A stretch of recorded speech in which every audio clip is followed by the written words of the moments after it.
تو فاطمہ کی لاڈلی ہے، تو شیر خدا کے گھر کی شہزادی، بتا کوئی حاجت ہو، کچھ کھانا پانی کوئی چیز۔ اللہ اللہ، یہ بھوکے اور پیاسوں نے کبھی کھانا کسی سے نہیں مانگا۔ پوری داستان کربلا سننا، کبھی انہوں نے روٹی نہیں مانگا، ہاں پانی ضرور مانگا ہے۔ پانی مانگنا انسانیت کے لیے عیب نہیں، روٹی مانگنا محتاجی کی علامت ہو سکتی ہے۔ بی بی سکینہ نے کہا کہ بڑی حاجتیں پوچھ رہے ہو، کیا میری حاجت پوری کرو گے؟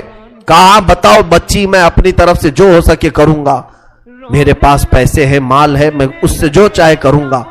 بی بی سکینہ نے صرف ایک درخواست کی کہ میرے نانا کے صحابی، بس اتنا کام کر لو کہ یہ جو اونچے نیزے پر میرے بابا کا سر ہے، حسین ابن علی کا، اس سر کو تھوڑا آگے بڑھا دو، یہ جو جلوس میں جا رہا ہے آگے بڑھا دو۔ ہمارے گھر کی بچیاں غور سے سنیں، میرے گھر کی عورتیں کان کھول کر کے سنو، 9 سال کی بچی کیا خواہش ظاہر کر رہی ہے؟ کہا اگر وہ نہیں بڑھتے ہیں تو انہیں پیسے دے، وہ انعام دے کر آگے بڑھاؤ۔ اس صحابی نے پوچھا کہ اس سر کو تمہارے قریب رہنا اچھا ہے، تمہارے قریب رہنا اچھا ہے، آگے کیوں بڑھانا چاہتی ہو؟ بی بی سکینہ نے کہا اس لیے کہ لوگوں کا جلوس بابا سر کو دیکھنے کے لیے آ رہا ہے، اور سارے دیکھنے قیدی بنا کر کے لائے گئے تھے۔ بیمار زین العابدین حسین ابن علی رضی اللہ تعالیٰ عنہ کے شہزادے، وہ قیدی بنا کر لائے گئے تھے۔ ایک صحابی وہاں پر حاضر ہوئے، کہا کہ کوئی حاجت ہو تو بیان فرمائیں، ہم آپ کے غم میں شریک ہیں۔ حضرت امام زین العابدین نے کوئی توجہ نہیں کی، یہاں تک کہ ایک سپاہی یزید کا ایسا تھا جو تھیلا بھر کر کے پتھر لے کر چل رہا تھا، تھیلا بھر کر پتھر لے کر چل رہا تھا، اور وہ باہر کھڑے ہوئے لوگوں میں پتھر بانٹتا تھا کہ کچھ پتھر تم لوگ برسا ہو۔ ملک شام میں جانے کے وقت کچھ لوگ وہاں صدقے کی کھجوریں پھینک رہے تھے اس اہل بیت کے گھرانے پر، اور کچھ لوگ پتھر برسا رہے تھے۔ یزید کے یہ مخالف لوگ ہیں، باغی لوگ ہیں، ان کے دلوں میں یزید کی محبت تھی، بنو امیہ کے وفادار لوگ تھے۔ اس قافلے پر کچھ لوگوں نے پتھر برسائے، وہ قافلہ اب اور کتنے زخم اٹھاتا، اب ان کو چھوڑا کیا تھا، لوگوں نے سارے زخم تو دے دیے تھے۔ امام زین العابدین نے اس صحابی سے کہا کہ دیکھو یہ پتھر برسا رہے ہم پر۔ اس صحابی نے تلوار کھینچ لی اور اس کو قتل کرنے کا ارادہ کیا، آپ نے منع کیا، رک جاؤ رک جاؤ، اس لیے کہ بہت سارے قتل میں نے اپنے بابا کے دیکھے، اور وہاں کوئی بھی اپنی تلوار لے کر ہمارے مدد کے لیے نہیں آ سکا۔ امام زین العابدین کا یہ لٹا ہوا قافلہ یزید کے دربار میں لایا گیا، اور سر امام حسین کو ایک تشت میں رکھ کر پیش کیا گیا۔ یزید اپنے ہاتھ میں چھڑی لے کر مولا حسین کے لبوں پر مارتا تھا اور کہتا تھا حسین تمہاری جوانی ختم ہو گئی، کاش تم میری بیعت کر لیتے تو تم زندگی سے ہاتھ نہیں دھوتے، اور کبھی میں نہیں چاہتا کہ تمہارا قتل ہو جائے۔ اس نے جھوٹے الفاظ میں لوگوں کو اس طرح ورغلایا۔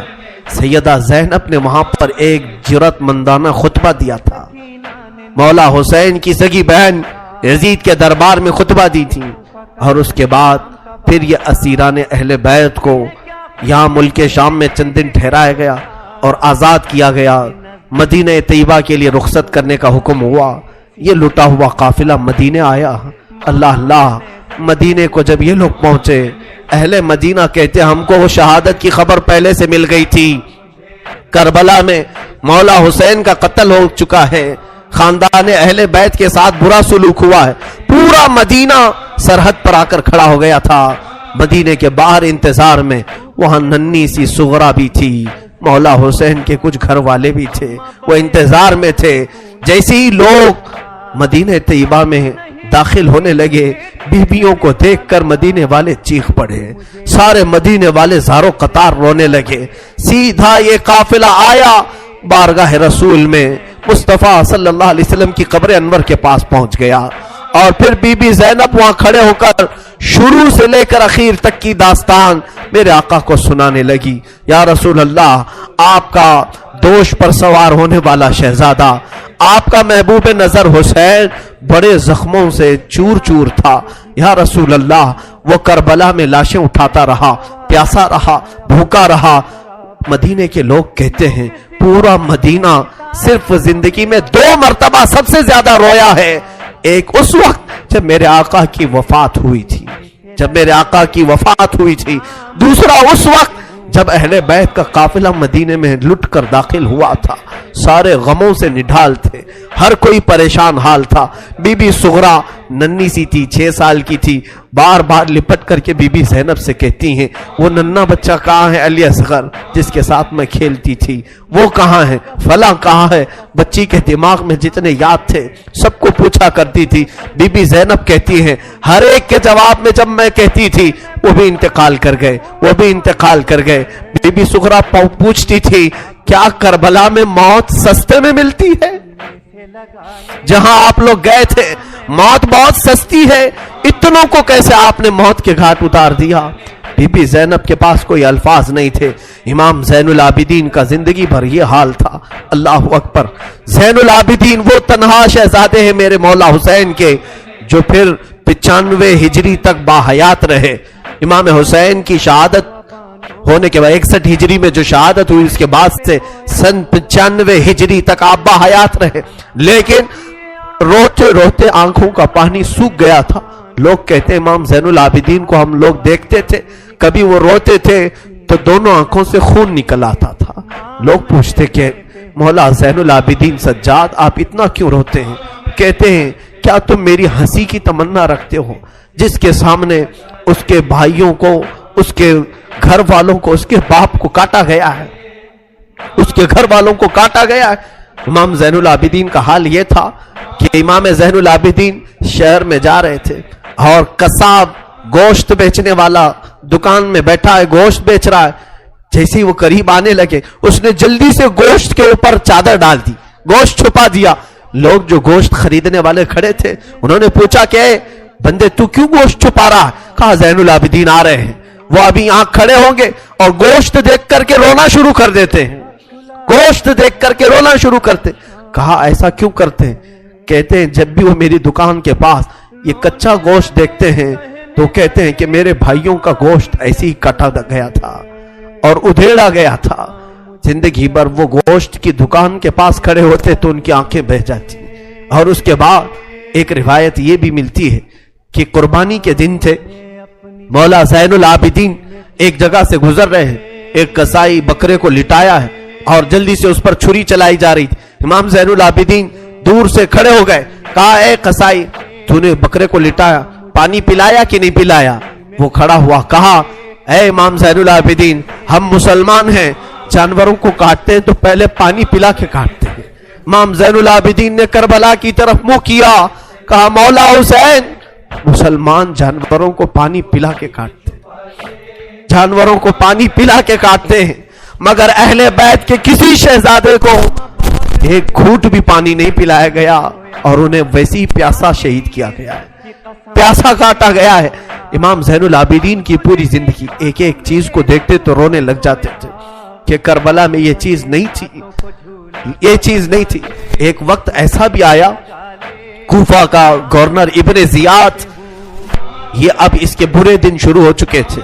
میں پھر دوسری تقریر میں عرض کروں گا، ظہر کی اذان انشاءاللہ تقریر کے بعد ہوگی۔ آج سارا مجمع یہاں پر ہے اور انشاءاللہ بغیر نماز پڑھے ہم تو یہاں سے جائیں گے نہیں، اور اذان لوگوں کو جمع کرنے کے لیے ہوتی ہے، جو آلریڈی جمع ہے پھر انہیں کیا جمع کیا جائے۔ اذان تو ہم دیں گے انشاءاللہ، صبر کریں۔ یہ وقت شہادت کا ہے، یہ وقت کربلا کی یاد کا ہے۔ مولا حسین کے یہ شہزادے امام زین العابدین رضی اللہ تعالیٰ، زندگی بھر آپ کے حالات یہ تھے کہ کبھی کچا گوشت دیکھیں تو رو پڑے، کسی جانور کو ذبح ہوتے دیکھیں تو رو پڑے۔ ایک بار امیر کوفہ ابن زیاد، اب امیر مختار نام کا ایک شخص جو بدلہ لینے کے لیے بعد میں اٹھ کھڑا ہوا، بعد میں کوفہ میں ایک ایسا شخص ظاہر ہوا جس کا نام مختار سقفی تھا۔ اس نے اعلان کیا کہ میں قاتلان حسین کا بدلہ لوں گا، اور اس نے اٹھ کر کے کچھ اہل بیت سے محبت کرنے والوں کو اپنے قافلے میں جمع کیا، اور یہ قافلہ بڑھتا گیا یہاں تک کہ خون حسین کا بدلہ لینے کے لیے یزید کی موت کے بعد اس نے ہر ایک کو تلاشنا شروع کیا۔ شمر کو ڈھونڈا، اس کو قتل کیا، اور اس کے بعد عمرو بن سعد کو ڈھونڈا، اسے قتل کیا۔ عبید اللہ بن زیاد جو کوفہ کا حاکم تھا، جو جڑ تھا اس فساد کا، اسے ڈھونڈا، اور اس کے بعد 22,000 کا جو لشکر تھا اس میں سے کسی ایک کو بھی اس نے زندہ نہیں چھوڑا، ایک کو بھی نہیں. جتنے وہاں شریک تھے سب کو قتل کیا، سب کو قتل کیا. اور 22,000 کو قتل کرنے کے بعد مختار ثقفی نے یہ اعلان کیا، ابھی میں نے حسین کی ایک انگلی کا بھی بدلہ نہیں لیا، میں حسین ابن علی کی ایک انگلی کا بھی بدلہ نہیں لیا. یزید خائب و خاسر ہو کر مر گیا. اور یزید کی سب سے بڑی ذلت تو یہ ہے، یزید کے بعد اس کا بیٹا معاویہ تخت پر بیٹھا. پہلے دن خلیفہ بنا کر اسے بٹھایا گیا، اس کے بعد 6 مہینے تک وہ گھر سے باہر ہی نہیں آیا. 6 مہینے کے بعد سیدھے لاش باہر آئی بیٹے کی. وہ 6 مہینے کبھی تخت پر نہیں بیٹھا یزید کے. لوگ کہتے تھے کہ معاویہ آپ یزید کے جانشین ہیں، وہ نیک شہزادہ تھا. دیکھیں اللہ کی مصلحت کیسی، صحابی کے پیٹ میں یزید پیدا ہوا، یزید کے پیٹ میں معاویہ، پھر اچھا شہزادہ پیدا ہوا، نیک تھا. اس نے کہا، لوگ جب کہتے تخت پر بیٹھ جائیے تو اس نے اس تخت کی طرف دیکھ کر کے تھوک دیا اور کہا اس تخت پر بیٹھوں جس پر شہزادہ رسول کا خون لگا ہوا ہے، اس تخت پر بیٹھوں جو تخت حسین ابن علی کے گھر والوں سے رنگا ہوا ہے. کبھی اس تخت پر نہیں بیٹھا. اس کی یزید کی سب سے بڑی ذلت تو اسی پہ ہے کہ اس کا خود کا بیٹا اس کے تخت پر تھوک دیا، نہیں بیٹھ سکا. لیکن حسین کا چرچا آج بھی ہے، حسین کے شہزادے گلی کوچوں میں ہر جگہ ہے. سادات کی خوشبو تم محسوس کرو گے آج بھی.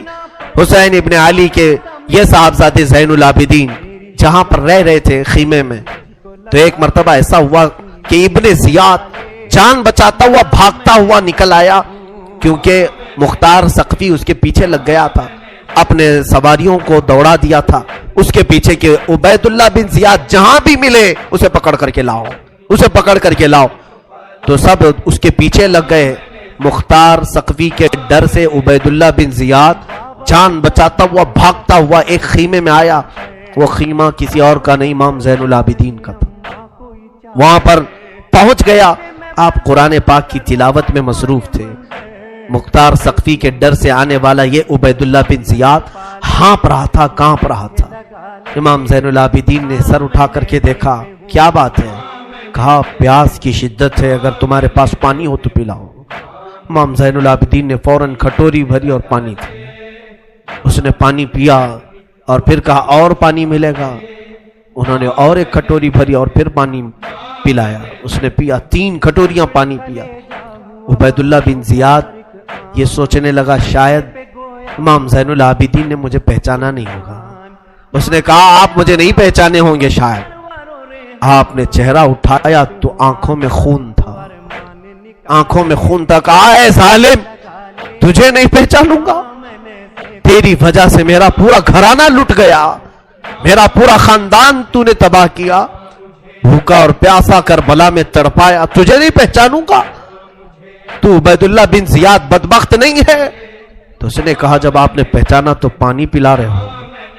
امام زین العابدین نے کہا جو تو نے ہمارے ساتھ سلوک کیا وہ تیری فطرت تھی، اور ہم نے جو سلوک کیا ہے یہ اہل بیت کی فطرت ہے، یہ اہل بیت کی شان ہے.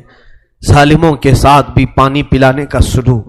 اسی لیے میرے عزیزو، آج اگر ہمیں کچھ آس ہے، امید ہے، تو رسول کے انہی شہزادوں سے کہ ہماری برائیاں 1000 ہوں گی، لیکن مجھے امید ہے کہ ان حسین ابن علی کے شہزادوں سے اگر قیامت کے دن ایک بار ہم کہہ دیں گے پانی، تو امید ہے کہ یہ اپنے نانا کے حوض کوثر سے ہمیں پانی ضرور پلائیں گے. تذکرہ کرو حسین کا، تذکرہ کرو اہل بیت کا اور علی کے شہزادوں کا. یقیناً حوض کوثر پر انہی کا قبضہ ہے. میرے آقا صلی اللہ تعالی علیہ وسلم اپنے ہاتھ سے جسے چاہیں گے پانی پلائیں گے. ان کے گھر والوں کو ستا کر کے تم پانی قیامت کے دن کس پیاس بجھاؤ گے؟ امام زین العابدین نے اس وقت بھی پانی پلایا. میرے عزیزوں، اس کے بعد ایسا نہیں کہ اسلام ختم ہو گیا. امیہ کی خلافت چلتی رہی. یزید کے بعد اس کا بیٹا معاویہ کے انتقال کے بعد پھر مروان حاکم بنا. مروان کی حکومت چلی. پھر اس کے بیٹے آئے تقریباً 90 ہجری تک، اور اس کے بعد 105 ہجری تک اسی امیہ خاندان نے خلافت کی باغڈور سنبھالی. اس کے بعد عباسی خلافت کا دور شروع ہوا. جو بنو عباس کہلائے وہ اہل بیت سے محبت کرنے والے تھے. اتنے زمانے تک بھی اہل بیت کے ساتھ برا سلوک ہوتا رہا. امیہ کے پورے جتنے خلفاء آئے انہوں نے اہل بیت کے ساتھ کوئی اچھا سلوک نہیں کیا. امام باقر کے ساتھ، امام جعفر صادق کے ساتھ، امام موسیٰ کاظم کو 12 سال تک قید میں رکھا گیا تھا، ان کو زہر پلایا گیا تھا، کوڑے مارے گئے تھے. یہ اماموں کے ساتھ برا سلوک تقریباً 100 سال تک چلتا رہا. اور ایسا نہیں، رسول کا گھرانہ آج بھی لٹانے پر قربان ہے.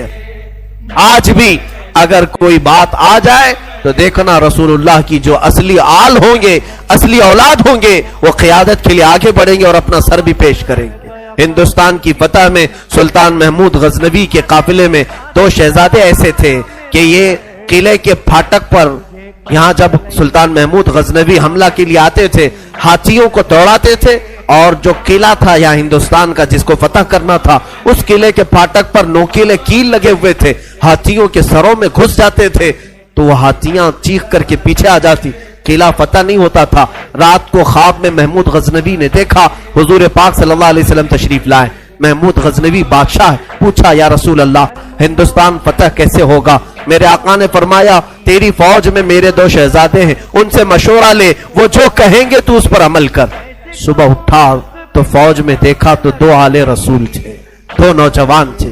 حاضر ہوا، کہا آپ میری فوج میں ہیں، میں نہیں جانتا تھا، آپ مجھے مشورہ دیں کہ کیا کرنا ہے. جانتے ہو دونوں شہزادوں نے کیا مشورہ دیا؟ پہلے وعدہ لیا سلطان جو ہم کہیں گے اس پر عمل کرنا ہوگا. کہا بالکل عمل کروں گا. کہا بات در حقیقت یہ ہے جب تم ہاتھیوں کو دوڑاتے ہو یہ قلعے کا پھاٹک توڑنے کے لیے، اس قلعے پر نوکیلے کیل لگے ہوئے ہیں، وہ ہاتھیوں کے سر میں گھس جاتے ہیں، اس وجہ سے ہاتھی توڑ نہیں پاتے. کل صبح جب حملے کے لیے تم ہاتھیوں کو تیار کرو، ایک کام کرنا، ایک ہاتھی کے سر پر مجھے باندھنا، دوسرے ہاتھی کے سر پر میرے بھائی کو باندھنا. یہ دونوں شہزادوں نے کہا. محمود غزنوی تڑپ گیا، کانپ گیا، قیامت کے دن میں کیا جواب دوں، اور وہ منہ چھپا کر بھاگ آیا. دونوں شہزادے باہر آئے اور فوجیوں کو حکم دیا ہاتھیوں کے سروں پر ہمیں باندھا جائے. وہ خود انہوں نے ہاتھیوں کے سروں پر اپنے آپ کو باندھا. ہاتھی دوڑائے گئے اور ہاتھی دوڑ کر جیسے ہی قلعے کے دروازے پر ٹکر مارا اور وہ نوکیلے کیل انہی شہزادوں کے سینوں میں ایسے پیوست ہو گئے، اتنی تیزی سے چپ گئے کہ دونوں کی لاشیں انہی پھاٹک پر لٹکی رہ گئی اور وہ دروازہ ٹوٹ کر کے گر گیا اور ہندوستان میں اسلام کا پرچم لہرائے گئے. یہاں پر بھی خون آل رسول ہے. میرے عزیزوں، یہ اہل بیت کے دم قدم سے ہم آج اسلام کی بہاریں دیکھ رہے ہیں. یہ سارا صحرا ان قربانیوں کو جاتا ہے. آج ہم نے تذکرہ امام حسین کیا. کچھ ذمہ داریوں کی بات اخیر میں کر جاؤں. آج جتنے بھی جوان یہاں حاضر ہیں میں حسین کا انہیں واسطہ دیتا ہوں، حسین کے لاڈلوں کا واسطہ دیتا ہوں. خیرت کرو، اب شرم کرو. اب تمہاری زندگی گزارنے کے وہ طریقے نہیں ہونا چاہیے جس طریقوں پر تم آج جی رہے ہو. آج تمہارے چہروں پر نہ حسین کی کوئی علامت ہے، نہ کربلا والوں کی کوئی علامت ہے. اے میرے عزیز بچوں، اے میری ماں اور بہنوں، اٹھو. کربلا والوں سے اگر تم محبت کرتے ہو تو آج علم حسین لو.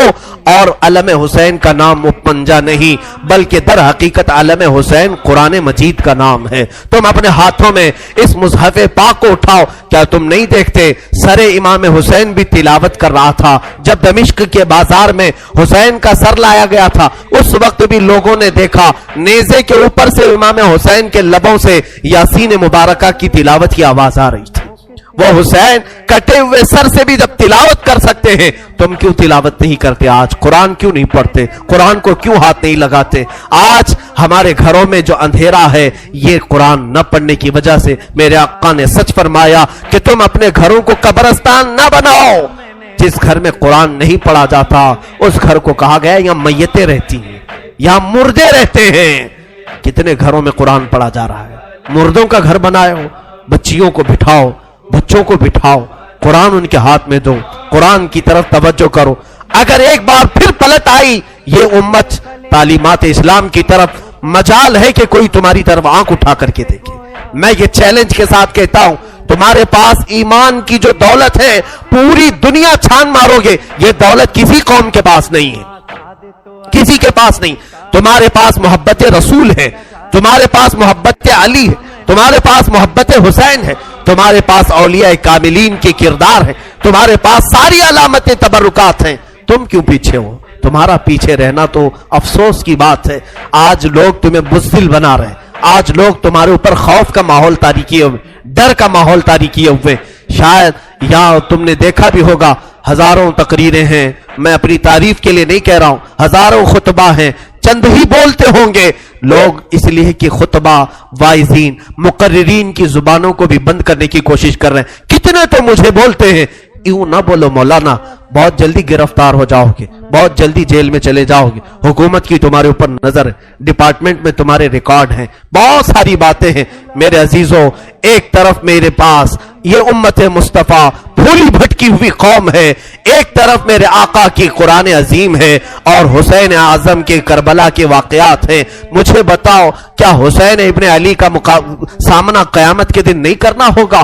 کیا ہم جیسوں کو پکڑ کر قیامت میں نہیں پوچھا جائے گا, مولا نے تجھے زبان دی تھی, مولا نے تجھے قرآن کا علم دیا تھا, رب نے تجھے حدیثیں عطا کی تھی, تو نے اپنے حبیب کی امت کے ساتھ کیا سلوک کیا؟ کیا تو انہیں سبحان اللہ اور نعروں میں ہی سلا دیا کرتا تھا؟ اگر قیامت کے دن مجھے یہ سوال ہوگا, میں کیا جواب دوں گا؟ اس لیے میں یہ بہتر سمجھتا ہوں, حق بولنے پر اگر گرفتاری ہو جائے تو میری گرفتاری کوئی معنی نہیں رکھتی, اس لیے کہ مجھ سے کئی لاکھ درجہ گنا بہتر امام زین العابدین جب گرفتار کیے جا سکتے ہیں اور مولا حسین کے گھر والوں کو قیدی بنایا جا سکتا ہے, تو ہماری لاکھوں زندگیاں ان کی قید پر قربان ہوں. ہمیں قید سے ڈر نہیں ہے, ہمیں کوئی گرفتاری سے خوف نہیں ہے, اور ہماری زبانوں کو خریدنے کی کوشش بھی نہ کرو, ہمارے الفاظ کو خریدنے کی کوشش نہ کرو. اے مسلمانوں, میں جو بول رہا ہوں ایک بات یاد رکھنا, اگر لوگوں میں بدگمانی ہے میرے متعلق, بدگمانی کرتے ہو پیسوں کے لیے, مال کے لیے, یا میں اپنی فیلڈ بنانے کے لیے بول رہا ہوں, تم خام خیالی میں ہو. انشاءاللہ میں کس مقصد سے بول رہا تھا اور تم کس مقصد سے سن رہے تھے, آج میں صفائی نہیں دوں گا, کل بروز قیامت رسول اللہ کے سامنے فیصلہ ہو جائے گا, قیامت کے دن فیصلہ ہو جائے گا انشاءاللہ. میرا وجدان یہ کہتا ہے, میں کہاں کھڑا رہوں گا اور تم کہاں کھڑے رہو گے, یہ قیامت کے دن ہی پتا چلے گا, قیامت کے دن پتا چلے گا. اگر میری بات آج آپ تک پہنچتی ہے تو عمل کی طرف آؤ, ہیلے بہانے نہ کرو. مجھے مارنا ہے مار لو, مجھے کوسنا ہے کوس لو, دو چار گالیاں مجھے دے لو اگر دل ٹھنڈا ہوتا ہے. میرے اخلاق برے ہیں, میرے اعمال برے ہیں, ہو سکتا ہے میں نکما ہوں, ہو سکتا ہے میں کم علم ہوں, ساری باتیں مجھے منظور ہیں, لیکن جس چیز کی طرف میں تمہیں دعوت دے رہا ہوں وہ دعوت کو ہلکا مت سمجھو, اس بیان کو ہلکا نہ سمجھو. میں تو تمہیں محبت رسول کی طرف بلا رہا ہوں, میں تمہیں مولا حسین کے کردار کی طرف بلا رہا ہوں, اسے تو نہ کوسو. میں کمتر ضرور ہوں, لیکن جس کی دعوت دے رہا ہوں وہ دعوت کمتر نہیں ہے, وہ دعوت ہلکی نہیں ہے. آؤ, میں ہزاروں نوجوانوں کی آج زندگیوں کو دیکھ رہا ہوں, تمہارے ہاتھوں میں آج دنیا نے کیا پکڑایا ہے, گندے نغمے, گندے موبائل کی فحش تصویریں. تم اسی کو دیکھ کر رات گزار رہے ہو, اسی سے صبح کر رہے ہو, تمہارے کان نغمے سن کر سوتے ہیں اور گانوں کی دھن پر صبح کرتے ہو. یہی اخلاق کل قیامت میں مولا حسین کے سامنے تم کھڑے ہو گے. حشر کے دن تمہیں رسول اللہ کے سامنے کھڑا ہونا ہے, ان کے بچوں کے ہاتھ میں.